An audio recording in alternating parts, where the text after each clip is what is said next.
Livro Quem tem ouvidos, ouça. Lições de Sardes em Apocalipse. Os antecedentes, parte 1. Pedro Dong. Capítulo 2. Tema desta semana, breve revisão. Parte 2. As igrejas em Esmirna, Pérgamo e Tiatira. Meta de hoje, leitura das páginas 25 a 28. Pérgamo e o grão de mostarda. Voltando às cartas mencionadas em Apocalipse, veremos acerca da igreja em Pérgamo. A cidade de Pérgamo estava situada a 80 quilômetros de Esmirna. A palavra Pérgamo significa torre alta e também pode ser interpretada como casamento por união. Pérgamo era um centro de adoração ao imperador, que era adorado como um deus, e muitos cristãos foram perseguidos até a morte por não lhe oferecer culto. Essa igreja está relacionada com a parábola do grão de mostarda, descrita no capítulo 13 de Mateus.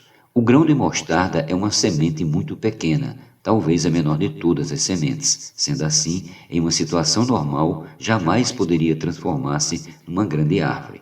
Como então explicar essa grande árvore, oriunda de uma semente tão pequena e que abrigava aves que faziam ali seus ninhos? Que relação pode ter essa igreja com o Senhor Jesus, o grão de trigo que alimentava as pessoas? A igreja, em sua normalidade, é a expressão do Senhor na terra e tem a função de alimentar o homem.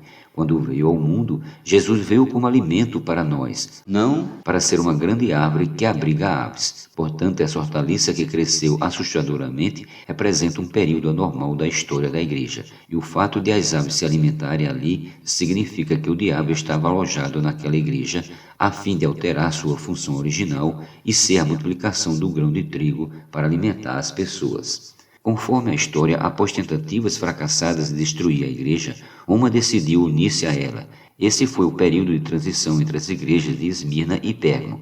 Nessa ocasião, o imperador Constantino mudou de estratégia e promoveu a união da igreja com o mundo. Em virtude das regalias oferecidas pelo rei, a igreja ficou cheia de falsos cristãos e, pela grande quantidade de membros que tinha, adquiriu um volume anormal. Daí o motivo de ser uma figura daquela grande árvore que nasceu de um pequeno grão de mostarda. Mateus capítulo 13, versículos do 31 ao 32. A prova de que se tratava de anomalia era que o inimigo estava aninhado em seus ramos, ou seja, o trono de Satanás estava na igreja em Pérgamo. Apocalipse capítulo 2, versículo 13, parte A. Por isso o Senhor se apresenta a essa igreja da seguinte forma. Ao anjo da igreja em Pérgamo escreve: estas coisas diz aquele que tem a espada afiada de 2 gumes. Apocalipse 2:12. A espada é um instrumento que visa fazer separação. Isso mostra que por meio da palavra, que é uma espada de 2 gumes, Hebreus 4:12, o Senhor está separando o joio do trigo. Sabe o que isso significa? Que aquele cujo coração for incrédulo em relação à palavra ficará prostrado no deserto, tal como aqueles que não entraram no descanso da terra de Canaã. É por isso que estamos falando das 7 igrejas de Apocalipse. Para entrar no descanso do Senhor, devemos atentar para o que Ele nos fala por meio dessas cartas. Resumindo, temos de deixar de lado a incredulidade e ser obedientes à palavra de Deus.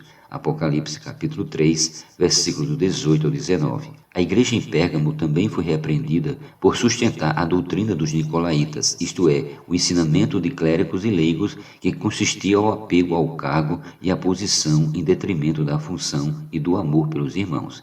Infelizmente, o sistema papal teve início com a igreja em Pérgamo e se consolidou com a igreja em Tiatira.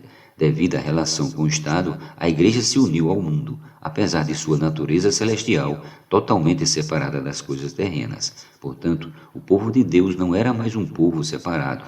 As decisões sobre o rumo da igreja eram tomadas segundo as paixões e os interesses do poder dominante. Assim, a igreja deixou de ser governada pelo Espírito. Isso resultou na perda da fé e na falta de credibilidade da igreja como entidade santa. Mas graças ao Senhor, existe um instrumento capaz de trazer a igreja de volta à normalidade: a palavra profética.